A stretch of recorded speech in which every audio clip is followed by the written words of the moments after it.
বিসমিল্লাহির রহমানির রহিম। সুপ্রিয় শিক্ষার্থীবৃন্দ, আশা করি এই করোনা মহামারী পরিস্থিতিতে সবাই সুস্থ আছো। তোমাদেরকে এই অনলাইন ক্লাসে স্বাগতম। সিলেট পলিটেকনিক ইনস্টিটিউটের মেকানিক্যাল ডিপার্টমেন্টের পক্ষ থেকে। আজকে আমাদের সাবজেক্টের নাম হলো mechanical engineering materials, subject code 67013, class number 1, chapter 1। আমি এই ক্লাসটা নিব। আমার নাম হচ্ছে engineer Mohammad Salauddin, instructor mechanical, Sylhet polytechnic institute. তো প্রথমে আজকে আমাদের সাবজেক্টের নাম নিয়ে একটু আলোচনা করি। মেকানিক্যাল ইঞ্জিনিয়ারিং ম্যাটেরিয়ালস নামের মধ্যে আসলে এটার পরিচিতিটা লুকায়িত আছে। প্রকৌশল কর্মকাণ্ডে যে সকল ম্যাটেরিয়ালস ব্যবহৃত হয় সেগুলি হচ্ছে কি ইঞ্জিনিয়ারিং ম্যাটেরিয়ালস। আর আমাদের সাবজেক্টটা হলো মেকানিক্যাল ইঞ্জিনিয়ারিং ম্যাটেরিয়ালস। বিশেষ করে মেকানিক্যাল বা যন্ত্রকৌশল ইঞ্জিনিয়ারিংয়ে যে সকল ম্যাটেরিয়ালস ব্যবহৃত হয় সেগুলো নিয়ে আমরা মূলত আমাদের এই বইটা। তো এই বইটার পড়ার উদ্দেশ্য কি আমরা একটু আগে যদি তোমাদের একটা প্রাথমিক ধারণা দেই। ধরো পৃথিবীতে যাবৎ কাঠামো, যন্ত্রপাতি সব কিছু কি এই ম্যাটেরিয়ালস দিয়ে তৈরি। তো কিছু কাঠামো অনেক শক্তিশালী, কিছু কাঠামো দুর্বল, কিছু কাঠামো অনেক গরমে কাজ করতে হয়, কিছু কাঠামো অনেক ঠান্ডায় কাজ করতে হয়। তো এই সব কিছু মিলে আমাদেরকে এই ম্যাটেরিয়ালসের প্রপার্টি সম্পর্কে জানতে হবে। আমি কি কাঠামো বানাবো, সেই কাঠামোটা কোথায় কাজ করবে, সেই কাঠামোটা কত লোড বহন করবে, তার সারাউন্ডিংয়ের পরিবেশ কি, সব কিছু কি একজন ইঞ্জিনিয়ারকে জানতে হবে।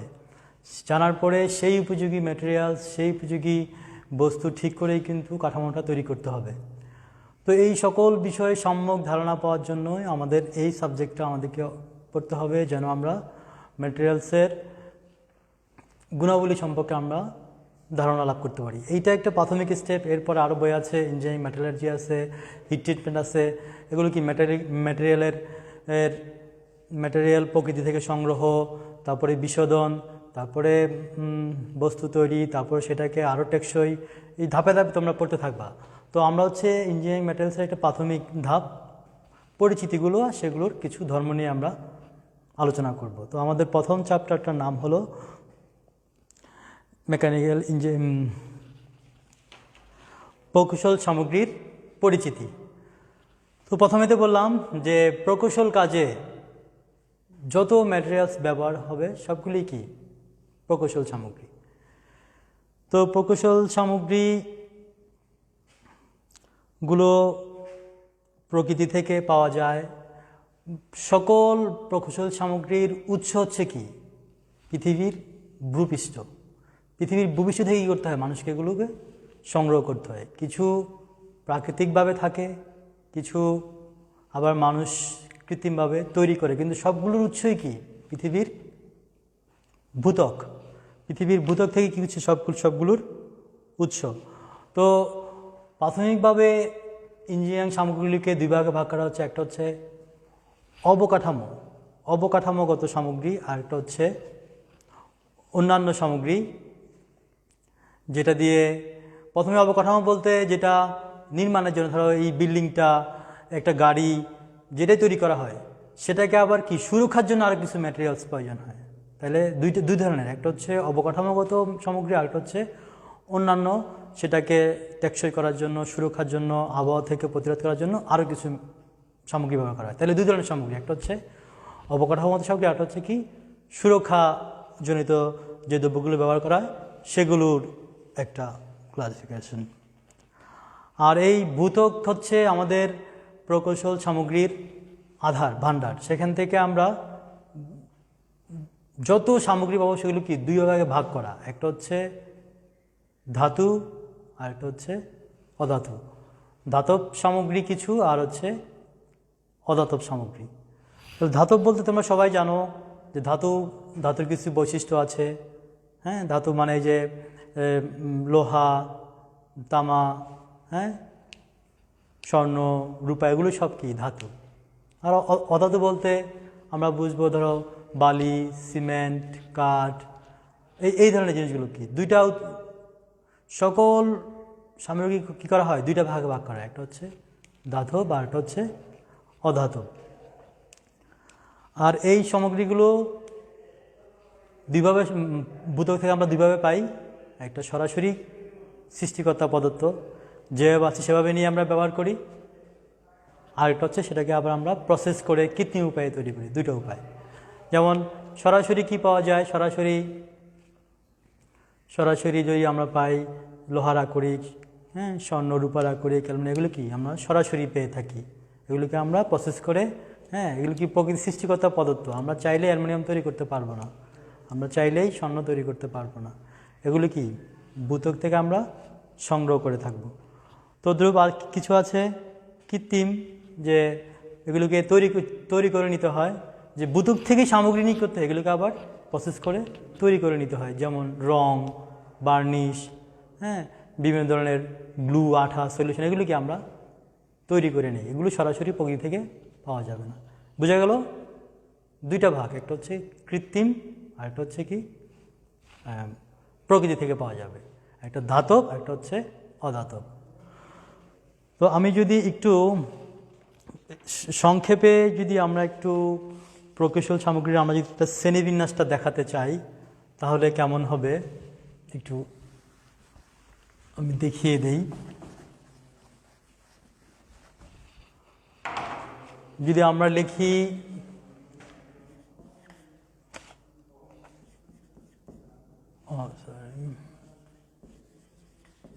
প্রকৌশল সামগ্রী, অনেক শ্রেণীবিভাগ আছে। আমি সিম্পলি একটা দেখাচ্ছি যে কেমন হবে জিনিসটা। প্রথমত দুই ভাগে ভাগ করা যাবে, একটা হচ্ছে কৃত্রিম আর একটা হচ্ছে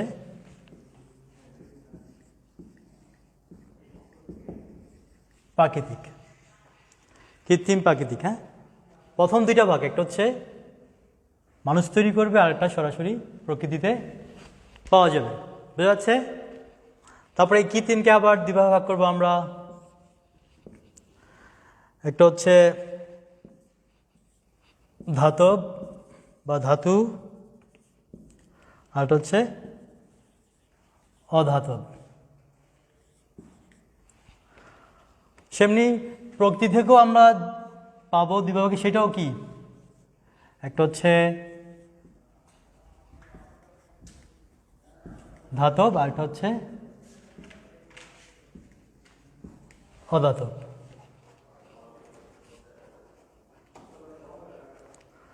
আচ্ছা, লেখা মনে হয় বোঝা যাচ্ছে না, তো আমি মুখে বলি যে প্রকৌশল সামগ্রী সেটাকে আমরা দুইভাবে ভাগ করবো, একটা হচ্ছে কৃত্রিম আর একটা হচ্ছে কি প্রাকৃতিক।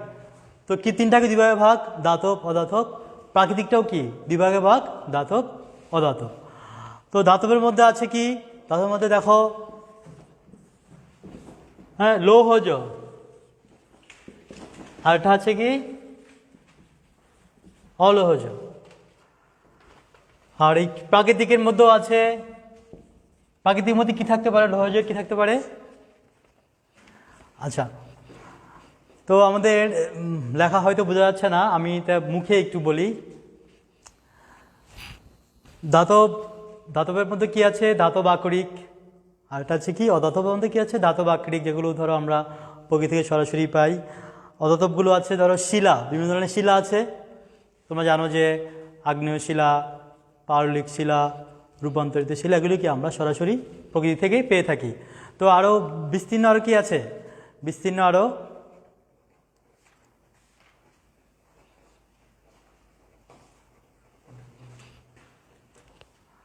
আচ্ছা, ঠিক আছে, এখানে যদি লেখা বোঝা যাচ্ছে না, আমি মুখেই বলছি, এটা মুছে দিচ্ছি।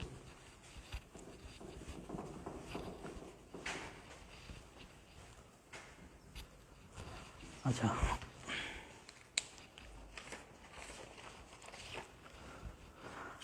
আচ্ছা, আমরা এখন পৃথিবীর তাবৎ প্রকৌশল সামগ্রীর কিছু বেসিক ক্যারেক্টারিস্টিক্স বা বেসিক ধর্ম আছে সেগুলো নিয়ে আমরা আজকে আলোচনা করব। তো প্রথম হচ্ছে কি ভৌত ধর্ম। প্রকৃতিতে এটা যে অবস্থায় আছে বা এটা আমরা যেভাবে তৈরি করার পর যেভাবে থাকে, ধরো এইটা হচ্ছে কি একটা বস্তু। আমরা যদি বলি এইটার ভৌত ধর্ম কি, এইটা দেখতে একটা আয়তাকার বস্তু, ঘনবস্তু, উপরে সাদা নিচে কালো, এটা হচ্ছে কি ওর একটা ভৌত অবস্থা। ওর আকার আকৃতি, ওর থেকে কোনো গ্রান বের হয় কি না, এটা হচ্ছে কি ওর ভৌত ধর্ম।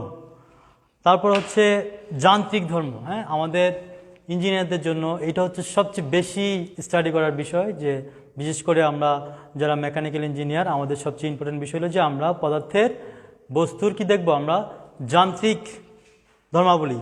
তো যান্ত্রিক ধর্মাবলীর মধ্যে আমাদের প্রথম হলো শক্তি। একটা বস্তুর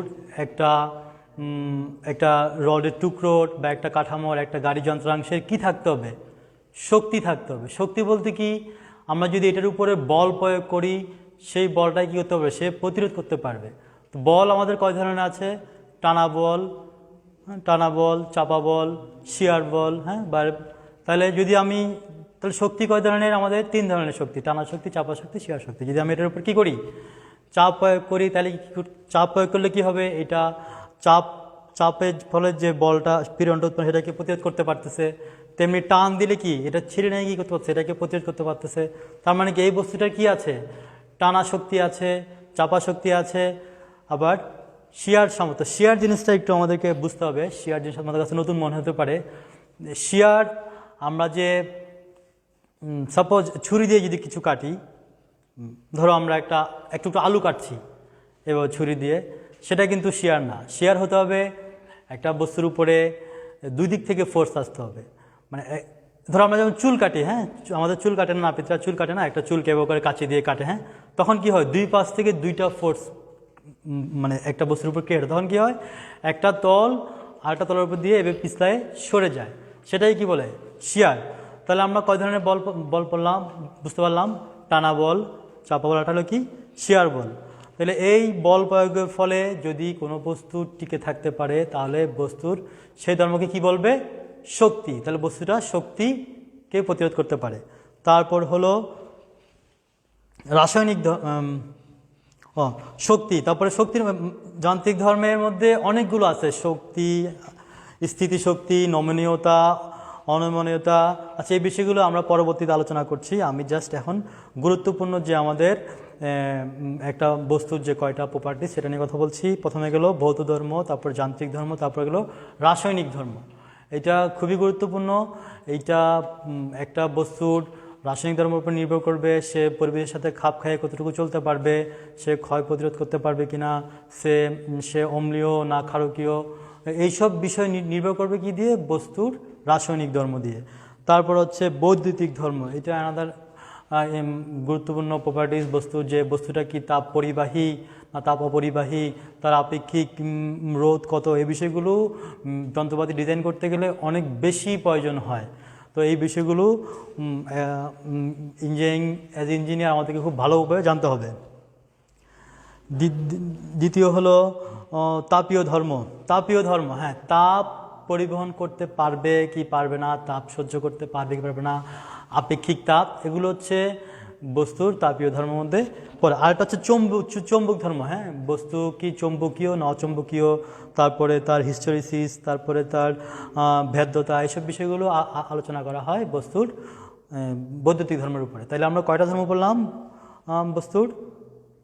এটা কিন্তু একটা বেসিক জিনিস একটা ইঞ্জিনিয়ারিং ম্যাটেরিয়ালসের, যে ভৌত ধর্ম, যান্ত্রিক ধর্ম, তারপর হচ্ছে রাসায়নিক ধর্ম, তারপর হচ্ছে বৈদ্যুতিক ধর্ম, চৌম্বক ধর্ম, তাপীয় ধর্ম। হ্যাঁ, আচ্ছা, এই যে আমরা বলছি যে বস্তুর এই ধর্মগুলো আদর্শায়ন করবে কারা, এই ধর্মগুলোর স্ট্যান্ডার্ডাইজেশন কে দিবে, এই ধর্মগুলোর সার্টিফিকেশন কে দিবে?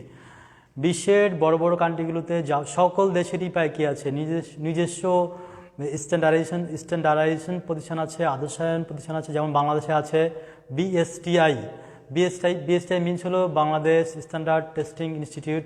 তেমনি ব্রিটিশদের আছে কি বিএসআই, ব্রিটিশ স্ট্যান্ডার্ড ইনস্টিটিউট। আমেরিকানদের আছে ASTM, American society of testing and materials. এই প্রতিষ্ঠানগুলো কি করে, এই ধরনের প্রতিষ্ঠান বিশ্বের বিভিন্ন দেশে আছে, এগুলো কি করে, এগুলো হচ্ছে বিভিন্ন ম্যাটেরিয়ালসের যাবতীয় ধর্মাবলী পরীক্ষা নিরীক্ষা করে একটা স্ট্যান্ডার্ড মেনটেন করে দেয়। হ্যাঁ, এই কোড অনুযায়ী কী করে ইঞ্জিনিয়াররা তাদের এই বিভিন্ন অবকাঠামো নির্মাণ করার সময় তারা তাদের রিকোয়ারমেন্ট অনুযায়ী তারা সেখান থেকে কোড অনুযায়ী পছন্দ করে নেয়, তাদের দেশের জন্য যেটা অনুমোদন দেওয়া আছে সেটা ব্যবহার করতে পারে। এর বাইরে ব্যবহার করলে কি হবে, সেই কাঠামোটা যথাযথ হবে না, শক্তিশালী হবে না। তো এইসব বিষয়গুলোর জন্য পৃথিবীর সব দেশে কি আছে, একটা নির্দিষ্ট প্রতিষ্ঠান আছে যারা তাদের দেশের প্রয়োজন এবং আন্তর্জাতিক প্রয়োজন, ব্যবসায়িক প্রয়োজন সব কিছু মিলে কী করে এইসব ইঞ্জিনিয়ারিং ম্যাটেরিয়ালসগুলোর মানে সার্টিফিকেশন দেয় যে ম্যাটেরিয়ালসটার এই গুণাবলী থাকতে হবে। তো তারপরে আমরা যেটা বলছিলাম যে ইঞ্জিনিয়ার, মেকানিক্যাল ইঞ্জিনিয়ার, আমরা বস্তুর সবচেয়ে বেশি যেটা নিয়ে আলোচনা করবো সেটা হচ্ছে বস্তুর মেকানিক্যাল প্রপার্টিজ বা যান্ত্রিক ধর্ম। তো যান্ত্রিক ধর্মের মধ্যে প্রথমে আছে আমাদের শক্তি, যেটা আমি বলছিলাম শক্তি, যে বস্তুর উপরে যদি সাপোজ আমি এই বোর্ডটার উপরে আমি ধাক্কা দিচ্ছি, তাহলে বোর্ডটা কী করতেছে, আমার ধাক্কাটাই করতে পারছে, সে প্রতিরোধ করতে পারছে। তার মানে কি, এটা তার একটা সামর্থ্য আছে, শক্তি আছে, যে বল প্রয়োগ করলে সেই বলটা কী করতে পারে, প্রতিরোধ করতে পারে। তো কয় ধরনের বল আছে আমাদের? 3 ধরনের, টানা বল, চাপা এবং শিয়ার। তো শিয়ারটা আমি আগে বলছিলাম, আবার বলবো। তারপর হচ্ছে পীড়ন। এটা আমাদের ইঞ্জিনিয়ারিং টার্মসে তোমরা আগামী 4 বছর মেকানিক্যাল ইঞ্জিনিয়াররা প্রতিটা সেমিস্টারে প্রতিটা পর্বেই পড়বা যে স্ট্রেস, পীড়ন। এটা খুবই একটা মানে ইন্টারেস্টিং শব্দ মেকানিক্যাল ইঞ্জিনিয়ারের জন্য, পীড়ন। আমি যদি খুব সহজে বলি সেটা হচ্ছে, আমি যদি কোনো বস্তুর উপর এই যে ধাক্কা দিলাম, ধাক্কা দেওয়ার ফলে কি হলো, এই বোর্ডটা আমাকে কি করলো, আরেকটা পাল্টা ধাক্কা দিয়েই করলো, সে তার জায়গায় স্থির রইল। আমি যদি আর একটু ভালো করে বলি যে এই যে আমি দেয়ালের উপর দাঁড়িয়ে আছি, আমার পা কি দেয়ালের উপরে আমার ভরটা পৌঁছে দিচ্ছে, তাহলে আমার পা তো দেয়াল ভেঙে ভিতরে চলে যাচ্ছে না, দেয়ালটা কি করছে, আমাকে উল্টো ধাক্কা দিয়ে দাঁড়া করে রাখছে। এই যে কোনো বস্তুর উপর যদি আমরা বল প্রয়োগ করি, বল প্রয়োগ করার পর আমি যে জায়গাটায় বল প্রয়োগ করব ঠিক ওই জায়গাটা কি হবে, সেই বলের সমান কি হবে, একটা প্রতিক্রিয়া বল দেখাবে। এটা হচ্ছে কি পীড়ন, যে কোনো বস্তুর উপর একক ক্ষেত্রের উপর প্রযুক্ত বল, হ্যাঁ, কি বলে, সে বলকে প্রতিরোধ করার জন্য যে ধাক্কাটা দেয় সেটা হচ্ছে কি পীড়ন। বোঝা যাচ্ছে? তেমনি শক্তি যেমন, বল যেমন 3 ধরনের, তেমনি পীড়নে কি আছে 3 ধরনের। হ্যাঁ, টানা বল প্রয়োগ করলে কি হবে, সেই টানা বলটাকে প্রতিরোধ করার জন্য ভিতর থেকে কি আসবে, একটা বাধা আসবে, সেটা হচ্ছে কি টানা পীড়ন। চাপা বল প্রয়োগ করলে কি আসবে, সেখান থেকে বাধা আসবে, সেটা হচ্ছে কি চাপা পীড়ন। তদ্রূপ আবার কি আসবে, যখন আমরা শিয়ার বল প্রয়োগ করব তখন কি সেই শিয়ারটাকে প্রতিরোধ করার জন্য কি হবে, শিয়ার পীড়ন হবে। তো টানা, চাপা, শিয়ার শব্দটা হয়তো তোমাদের কাছে একদমই নতুন, সে বিষয়ে আমরা বিস্তারিত বলবো আমি সামনে আগাই। তারপর হচ্ছে বিকৃতিটা কি জিনিস, বিকৃতি এটা সবাই তোমরা জানো। এটা বিকৃতি জিনিসটা আমি একটু বলি, যে বস্তুর উপর যদি আমরা বল প্রয়োগ করি, হতে পারে টানা বল, হতে পারে চাপা বল, যাই করি আমরা, বস্তুর কি হবে, একটা আকার আকৃতির পরিবর্তন হবে। দেখো আমি ছোট একটা এক্সাম্পল দিয়ে দেখাই। সেটা হলো, ধরো আমাদের একটা বস্তু ছিল, বস্তুটা আমি এখানে আটকিয়ে রাখলাম, এটার লেন্থ ছিল আমার L, এখানে আমি P বল প্রয়োগ করলাম। একটা L দৈর্ঘ্যের বস্তুটা আমি যখন P বল প্রয়োগ করি, তখন যদি এটার দৈর্ঘ্য কি হয়, এটা কি বল প্রয়োগ করলাম, আমি টানা বল প্রয়োগ করলাম, তাহলে কি হবে, এটা দৈর্ঘ্যটা বৃদ্ধি পাবে। তাহলে যদি আমার দৈর্ঘ্য যদি আমার কি হয়, এই L পরিমাণ বৃদ্ধি পায়, স্মলের পরিমাণ বৃদ্ধি পায়, তাহলে আমার দৈর্ঘ্য ছিল আগে কত, L, আচ্ছা আমি এটা x দিয়ে লিখি, দৈর্ঘ্য ছিল L আর বৃদ্ধি পাইল আমার কত, x পরিমাণ। তাহলে কি হলো, বিকৃতি কি হবে, আমার দৈর্ঘ্যের পরিবর্তন ডিভাইডেড বাই আদি দৈর্ঘ্য। তাহলে দেখো বিকৃতিকে কি দিয়ে প্রকাশ করা হয়? বিকৃতিকে ই দিয়ে প্রকাশ করা হয়। হ্যাঁ, যদি আমি বলি ই দিয়ে, তাহলে ই সমান কি হবে? ই সমান হবে আমার দৈর্ঘ্যের পরিবর্তন। কতটুকু দৈর্ঘ্য পরিবর্তন হয়েছে? এক্স পরিমাণ দৈর্ঘ্য বৃদ্ধি পাইছে। তাহলে কি হবে? দৈর্ঘ্যের পরিবর্তন ভাগ আদি দৈর্ঘ্য। তাহলে কি বোঝা গেল? যদি আমার দৈর্ঘ্য বৃদ্ধি পায় তাহলে আমার কি পরিমাণ বৃদ্ধি পেল সেটাই কি করতে হবে? আমার আদি দৈর্ঘ্য দিয়ে ভাগ করতে হবে। তাইলে কি হবে? আমার পাওয়া যাবে বিকৃতি। তদ্রূপ আমি যদি চাপা বল প্রয়োগ করি তাহলে কি হবে? দৈর্ঘ্য হ্রাস পাবে। তাহলে আমার কতটুকু হ্রাস পাইল? যতটুকু হ্রাস পাইল সেটাকে যদি আমি আদি দৈর্ঘ্য দিয়ে ভাগ করি তাহলে কি হবে? বিকৃতি হবে। তেমনি শিয়ার বিকৃতি কি? তাহলে বিকৃতি কয় ধরনের আছে? টানা বিকৃতি, চাপা বিকৃতি, আর একটা শব্দ হচ্ছে শিয়ার বিকৃতি। শিয়ার বিকৃতিটা তোমাদেরকে আমি একটু ভালো করে বুঝিয়ে দেই। শিয়ার হলো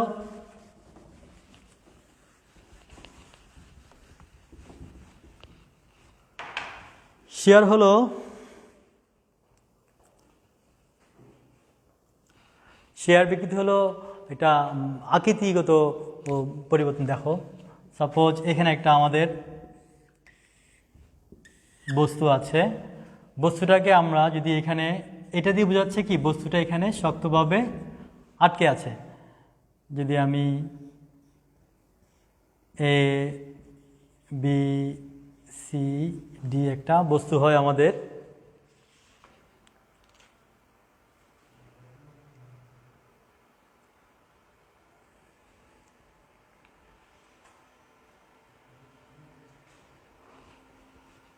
যদি আমরা এটা একটা আয়তাকার বস্তু, এটাকে করছে আমরা এভাবে করে এখানে আমরা ফ্লোরের সাথে আটকিয়ে দিলাম।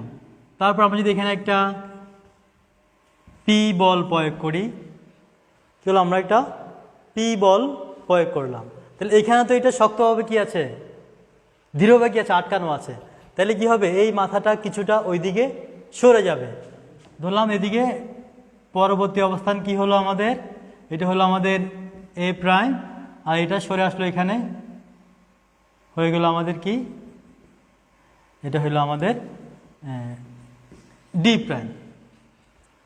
তাইলে আমি এখানে পি বল প্রয়োগ করার ফলে আমার এখানে কতটুকু বিচ্যুতি হলো? ধরলাম কি আমার এখানে এক্স পরিমাণ কি হলো? আমার বিচ্যুতি হলো। আর এটার লেন্থ ছিল কত? আমার ওয়াই। কি আমি আবার বলছি, একটা আয়তাকার বস্তু ফ্লোরের সাথে শক্ত করে আটকানো আছে, এটার আমরা এই ডি তলে কি করলাম? আমরা পি একটা বল প্রয়োগ করলাম। তাহলে বল প্রয়োগ করার ফলে কি হলো?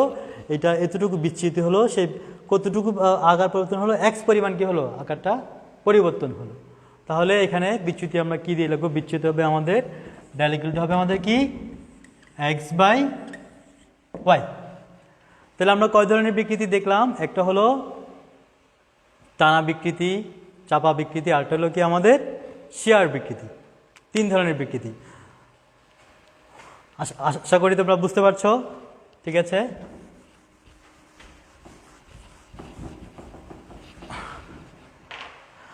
তোমাদের যদি কোনো কোয়েশ্চেন থাকে তোমরা আমাদের ক্লাসের শেষের দিকে আমরা একটা তোমাদের ফিডব্যাক দিব, তোমরা কমেন্টস করে এটা লিখে রাখবা, পরবর্তীতে আমি উত্তর দিতে চেষ্টা করব। হ্যাঁ, তো এখন আমরা চলে আসি আমাদের খুবই একটা ইম্পর্টেন্ট জিনিস, সেটা হলো কি? ইলাস্টিসিটি। ইলাস্টিসিটি বল প্রয়োগ। আমরা ধরো ইলাস্টিসিটি একটা খুব ইম্পর্টেন্ট জিনিস, যে কোনো বস্তুর উপর যদি আমরা বল প্রয়োগ করি সেটা কি হবে? তার কি হবে? বিকৃতি হবে। বল প্রয়োগ করলে কি হবে? তার আকার আকৃতি কিছুটা হলে কি হবে? পরিবর্তন হবে, কিন্তু বল হলে কি হবে? সেটা আবার তার আগের জায়গায় ফিরে আসবে। ধরো আমরা একটা এই যে আমাদের বিল্ডিংটা, অবকাঠামোটা, হ্যাঁ, ভূমিকম্প হলে কি হয়? এটার মধ্যে একটা কাঁপন হয়, তার ভিতরের যে রডগুলো আছে কি হয়? কিছুটা নড়াচড়া করে, কিন্তু ভূমিকম্প সরে গেলে কি হয়? এটা আবার আগের জায়গায় চলে আসে। কিন্তু সবসময় কি আগের জায়গায় আসতে পারে? ভূমিকম্প যদি বড় হয় তখন কি হয়? বিল্ডিংটা তো ভেঙে যাবে। তাহলে কি হলো? স্থিতিস্থাপকতা মানে বা ইলাস্টিসিটি কতক্ষণ? একটা নির্দিষ্ট কি সীমার মধ্যে। তো তো আমরা একটা লোহার দণ্ডকে বাঁকা করে হালকা বাঁকা ছেড়ে দিলে কী হয়, এটা আবার আগের জায়গায় চলে যায়। যেমন এই কাঠামোগুলো ভূমিকম্প হলে বা ব্রিজের ভূমিকম্প হলে কী হয়, নড়াচড়ে করে কী হয়, আবার আগের জায়গায় চলে যায়, স্থির হয়, কিন্তু একটা সীমার মধ্যে। সেই সীমাটা হলো কি স্থিতিস্থাপক সীমা। তাহলে দুইটা শব্দ, একটা হচ্ছে ইলাস্টিসিটি আর একটা হচ্ছে কি ইলাস্টিক লিমিট। দুইটা শব্দ, ইলাস্টিসিটি এবং ইলাস্টিক লিমিট। তাহলে কোনো বস্তুর উপর যদি বল প্রয়োগ করলে তার বিকৃতি হয়, যদি বল সরায় নেওয়ার পর সেটা আবার আগের জায়গায় চলে আসে, সেটা হচ্ছে কি তার ইলাস্টিক প্রপার্টিস। আর ইলাস্টিসিটি কতক্ষণ শো করবে, এটা একটা নির্দিষ্ট সীমা আছে। তুমি একদম বাঁকা করে ফেলার পর এটা কিন্তু আর আগের জায়গায় ফিরে যাবে না। তাহলে তার সীমাটার মধ্যে কী করতে হবে, তাকে লোড দিতে হবে, আবার সীমার মধ্যে কী করতে হবে, লোড তুলে নিতে হবে। তাইলে কি বোঝা যাবে যে কতটুকু সীমার মধ্যে এটা লোড সরালে সে আবার পূর্বের জায়গায় ফিরে আসতে পারে। তাহলে সেইটা হলো কি আমাদের ইলাস্টিক লিমিট বা স্থিতিস্থাপক সীমা। আর এটাকে তাহলে আমরা এখান থেকে একটা সূত্র দ্বারা করাতে পারি। একটা সূত্র আছে, একটা কনস্ট্যান্ট আছে, এটাকে বলে ইয়ং মডুলাস। হ্যাঁ, দেখো সেটা হচ্ছে পীড়ন ভাগ কি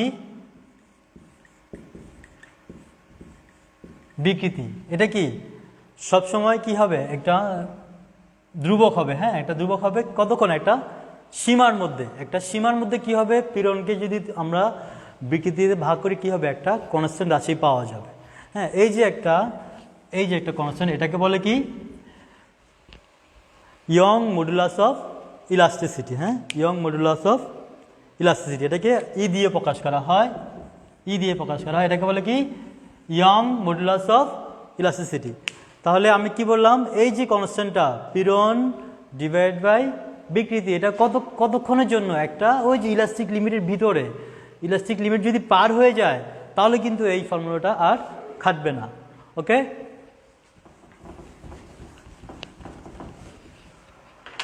তারপরে আমরা কিছু বিষয় আসি। ধরো নমনীয়তা হলো ওই যে আমরা পড়লাম ইলাস্টিসিটি, তার ঠিক উল্টো হলো কি প্লাস্টিসিটি। হ্যাঁ, ইলাস্টিসিটির উল্টো হলো কি প্লাস্টিসিটি। যেমন আমরা যেটাকে কি করব, আমরা বল প্রয়োগ করলে সে মিনিমাম প্রতিরোধ ছাড়াই কি করবে, তার বিকৃতি হয়ে যাবে। বল ছড়ালে সে তার আগের জায়গায় ফিরে আসতে পারবে না। কি বোঝা গেল প্লাস্টিসিটি? এটা হচ্ছে স্থিতিস্থাপক বা ইলাস্টিসিটির সম্পূর্ণ রিভার্স একটা প্রপার্টিস বস্তুর, যে প্লাস্টিসিটি। যেমন আমরা সীসা, তোমরা অনেকেই চিনবা সীসা। হ্যাঁ, যারা জাল দেখছো, জালের যে মাছ ধরা জাল দেখছো না, তার নিচে কি থাকে, সীসার কিছু বল থাকে। দেখবা সেটাকে তুমি যদি একটু আঘাত করো, সেটা কি হয়ে যায়, বাঁকা হয়ে যায়, গর্ত হয়ে যায়, সেটা কিন্তু আর আগের জায়গায় ফিরে আসতে পারে না। তো একটা জিনিস, তাই সেটা হলো কি প্লাস্টিসিটি, যে অল্প লোড দিলেই কি হবে, তার পার্মানেন্ট ডিফরমেশন হয়ে যাবে। লোড সরালে কি হবে না, সে আর আগের জায়গায় ফিরে আসবে না। তারপর হলো পাশার্যতা। এটাকে বলে ডাক্টিলিটি। হ্যাঁ, ডাক্টিলিটি হচ্ছে এটা খুবই ইম্পর্টেন্ট প্রপার্টি, যেটা কপারের। দেখো আমাদের যত আমাদের ইলেকট্রিসিটি লাইন আছে সবগুলোর মধ্যে কি আমাদের চিকন তার ব্যবহার করতে হয় না? তো আমরা তাহলে কপারের একটা খুব ভালো বৈশিষ্ট্য হলো কি, তাকে টেনে লম্বা করা যায়। এই যে প্রপার্টিস, এটা হলো কি ডাক্টিলিটি। যে কোনো পদার্থকে যদি আমরা টেনে লম্বা করতে পারি, সেটা হচ্ছে কি ডাক্টিলিটি। আর একটা ধর্ম হচ্ছে স্টিফনেস হচ্ছে অনমনীয়তা। আমরা নমনীয়তা নিয়ে বলছি প্লাস্টিসিটি, তারপরে স্থিতিস্থাপকতা নিয়ে বলছি ইলাস্টিসিটি, আর একটা হচ্ছে স্টিফনেস। এটা খুবই ইম্পর্ট্যান্ট। যেমন ধরো স্টিফনেস হচ্ছে যে আমরা যদি কোনো বস্তুর উপরে বল প্রয়োগ করি, সে ন্যূনতম বিকৃতিতে কী করতে পারবে, সে অনেক বল সহ্য করতে পারবে। যদি আমরা তার উপর কোনো বস্তু যদি আমরা বল প্রয়োগ করি, সে বিকৃত না হয়ে কী করবে, সে অনেক বল সহ্য করতে পারবে। এইটা আমাদের মেকানিক্যাল প্রপার্টিজ, আমাদের আমাদের মেকানিক্যাল আমরা যদি কোনো ইঞ্জিনের বডি তৈরি করতে চাই, আমরা যদি কোনো স্ট্রাকচার তৈরি করতে চাই, তাহলে আমরা এমন এই স্টিফনেস বিষয়টা আমাদেরকে খুব কী করতে হয়, আমলে নিতে হয় যে এইটা মিনিমাম বিকৃতিতে কী করতে পারবে, মিনিমাম বিকৃতিতে সে অনেক লোড বহন করতে পারতে হবে। এই যে ধর্মটা, এটা হচ্ছে কি স্টিফনেস। তারপরে হচ্ছে মেলেবিলিটি। মেলেবিলিটি মানে ঘাত সহতা, মানে আঘাত করলে আঘাতটা সহ্য করতে পারতে হবে। তো আমাদের বিভিন্ন যন্ত্রাংশে কি হয় যে রিপিটেড লোড আসে। ধরো আমরা যদি একটা ইঞ্জিন কল্পনা করি, তার মধ্যে কি হবে,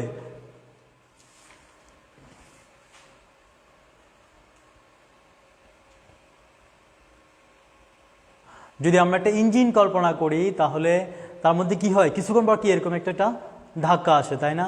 আবার যদি আমরা হাতুড়ি কল্পনা করি, হাতুড়িটা কী করতে হয়, অনেকক্ষণ পেটাতে হয়, বা কোনো যন্ত্রের সামনে যদি পেটাই, তাহলে এই ধরনের যে রিপিটেড লোড, যে আঘাত যদি সহ্য করতে হয়, তাহলে যেই ধর্মের জন্য কি করতে পারে, বস্তু আঘাত সহ্য করতে পারে, সেটা হচ্ছে কি ঘাত সহতা। যেমন আমাদের পেটালোহা, যেটা পেটালোহা কি, তার আঘাত সহ্য করার ক্ষমতা অনেক বেশি। সে আঘাত, তার উপর লোড আসলে কী করবে, সহ্য করবে, হ্যাঁ, সে ভেঙে চুরমাচুর হয়ে যাবে না। তাহলে এই যে প্রপার্টি, এটা হলো কি ঘাত সহতা। তারপর হচ্ছে ভঙ্গুরতা। ভঙ্গুরতা হচ্ছে এই যে ঘাত সহতার কি একটা রিভার্স গুণ, হ্যাঁ, ভঙ্গুরতা। পেটালোহা যেমন আঘাত সহ্য করতে পারে, তেমনি কি ভঙ্গুরতা। ধরো আমরা যদি গ্লাস মনে করি, গ্লাস, কাঁচ বা ইট, এগুলো কী করতে পারে না, আঘাত সহ্য করতে পারে না।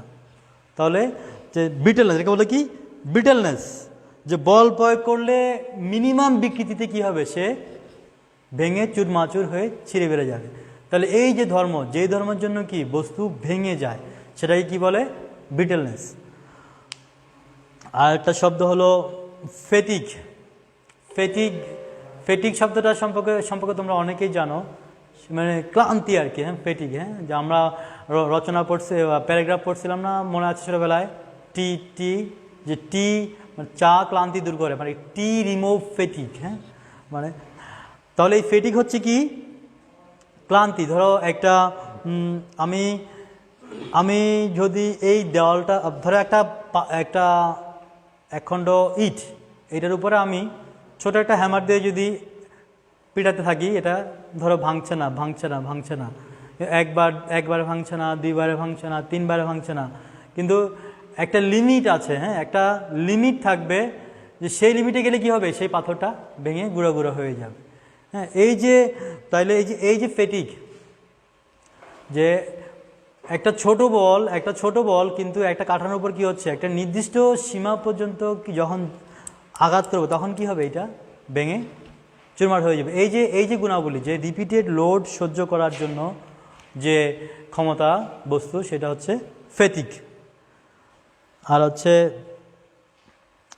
ক্রিপ, মন্থর বিকৃতি। ক্রিপ শব্দটা CREEP। ক্রিপ শব্দটা হচ্ছে, ধরো এটা খুব ধীরে ধীরে কি হবে, ধীরে ধীরে কাঠামোটা নষ্ট হবে। সাপোজ ধরো তোমাদের বাসায় বা তোমার পড়ার টেবিল বা তোমাদের খাটটা, যে জায়গাটা, একটা খাট যদি একটা জায়গায় 3 বছর 4 বছর 5 বছর থাকে, তার খাটের এই যে পায়ার নিচে দেখবা যে জায়গাটা একটু কিছুটা যেন গর্ত হয়ে গেছে। হ্যাঁ, তো সেই জায়গাটা দেখবা কিছুটা যেন কি হয়ে গেছে, গর্ত হয়ে। এরকম বড় বড় বিল্ডিংয়ের, বড় বড় ব্রিজের, যখন এটা 5 বছর 10 বছর 20 বছর সময় যাবে, হ্যাঁ, সময় যাবে, তখন কি হবে, এটার মধ্যে কি হয়, মানে এই কাঠামোটা কিছুটা দুর্বল হয়ে যায়, তার মানে কিছুটা অরিজিনাল সেট থেকে নেমে যায়। এটা হচ্ছে কি খুব ধীরে ধীরে যেটা হয়, সেটাকে বলে ক্রিপ। আর এটা আরো অনেক ধর্মের মধ্যে আমি শেষ করতে হচ্ছে, যেহেতু আমার সময় শেষ হয়ে আসছে। তাপীয় ধর্ম, হ্যাঁ, তাপীয় ধর্ম, তাপীয় পীড়ন। কোনো বস্তুর উপর যদি আমরা তাপ প্রয়োগ করি, সেটা কি হবে, সেটা প্রসারিত হবে, এবং যদি আমরা ঠান্ডা করলে কি হবে, এটা সংকুচিত হবে। তাপ দিলে প্রসারিত হবে, আর ঠান্ডা করলে কি হবে, সংকুচিত হবে। তাহলে যদি আমরা তাকে প্রসারিত হইতে না দেই, সংকুচিত হইতে না দেই, তাহলে কি হবে, তার মধ্যে একটা ইন্টারনাল কি হবে, যন্ত্রণা তৈরি হবে, একটা তার মধ্যে একটা প্রতিরোধ তৈরি হবে, সেটা হচ্ছে কি তাপীয় পীড়ন। যদি আমি তাপ দেওয়ার ফলে তাকে বাড়তে দেই তাহলে কিছু হবে না, যদি কমতে দেয় কিছু হবে না। যদি আমরা বাড়তে বাধা দেয় এবং কমতে বাধা দেয় তাহলে কী হবে, তার মধ্যে পীড়ন সৃষ্টি হবে, সেটা হচ্ছে কি থার্মাল স্ট্রেস বা তাপীয় পীড়ন। তো ধন্যবাদ সুপ্রিয় শিক্ষার্থীবৃন্দ, তোমাদের সাথে আগামী ক্লাসে কথা হবে। আশা করি তোমরা ভালো থাকবা, তোমরা স্বাস্থ্যবিধি মেনে থাকবা, যেটুকু আজকে আলোচনা হলো সেটুকু পড়বা। সামনের ক্লাসে আমরা এটা রিভিউ করার চেষ্টা করব। সবাইকে ধন্যবাদ, ভালো থাকবে।